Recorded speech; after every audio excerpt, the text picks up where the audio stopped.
BMW E70, двигатель М55, фильтр демонтирован.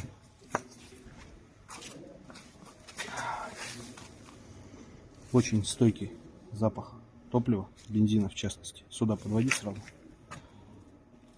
Соответственно, очень крупные фрагменты латуни, то есть бобиты на вкладышах уже нет, уже пошла латунь.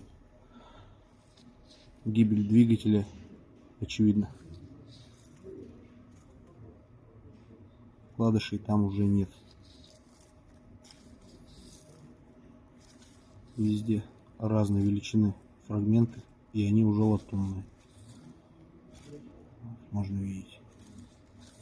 Соответственно, требуется либо капитальный ремонт, либо установка контрактного АДВС. Вариантов нет. Фрагменты попадаются достаточно крупные местами. То есть там уже беда.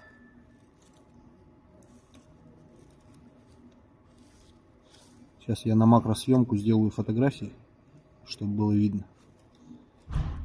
Ну, здесь вариантов нет. То есть ТНВД налил топливо в масло, соответственно, смазочных свойств стало недостаточно, локальное масляное голодание, как следствие повышенный износ подшипника скольжения. Все можно выключать.